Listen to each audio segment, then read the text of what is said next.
KG কালাই কিনেছি 120 টাকা KG. ওই যে আছে যদি বিলাল একটা এক পাতা গ্যাসের বই আনতাম। তুমি বই যে জ্বালা গো। আমি ওসব ঝগড়া ভাত ধরিনি আমি।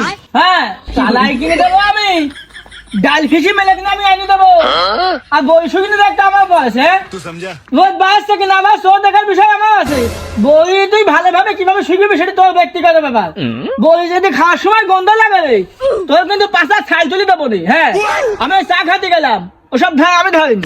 কি হয়েছে চা খাচ্ছেন কে এত? ভাই কয় না 5 কেজি কালাই কিনেছি 120 টাকা কেজি। কুমির বইতে আছে না বই এলাক দিছি, আবার ফিসি আনিও দিছি না। সেই দোষ আমার, আর কি করা যায় কত দেখি। ভাই বাড়ির মহিলা কয়েছে না, ঠিকই কয়। বাড়ির মহিলা বিপরীতে যাবেন মনে করেন খাওয়াটাও সব বন্ধ হয়ে যাবে। যেহেতু একটা সমস্যা হয়ে গেছে এটা একটা সমাধান বাইর করে ফেলেন। কি যে কই আমার মনে হয় ওই বই যে আছে যদি বিলাল একটা এক পাতা গ্যাসের বই আনতাম তাও হয়েছি। ঠিকই কইছ ভাই, বাড়ি থাকতে হলে যে কোনো একটা ব্যবস্থা করতেই হবে। আচ্ছা হ্যাঁ হ্যালো দোস্ত, হ্যাঁ তুই বিদেশ গেল ফোনটা দিসনি, কাজ কামের কি অবস্থা?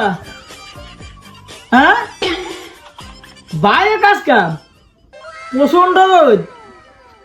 আমার দেশে দেখ নিম্নচাপ কোন রকম খুব বিপদে আছি। বাড়ি এলাকায় হয়তো এটা যদি কথা শোনা লাগতেছে, তো কথা শুনি তো আমি একটা স্বস্তি পেলাম।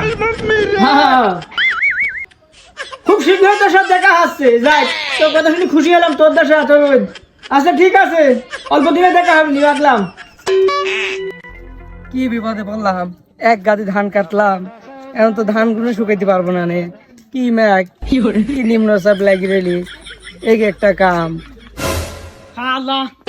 তুমি জ্বালা গো। আমি শুকিয়ে আনি না মানে তুই গেলিস না, আমাকে গেলিস না, আমি শুকাতেই যাচ্ছি। ভাই সকালবেলা সেজি গুজি কোনে যাচ্ছেন আপনি? আর কয় না এই 22 সালের জানি 22 টিকা কায়দানি আমার পোশাক আশাক দেখে তুমি টের পাচ্ছ না। আমি এই যে এয়ারপোর্ট যাচ্ছি।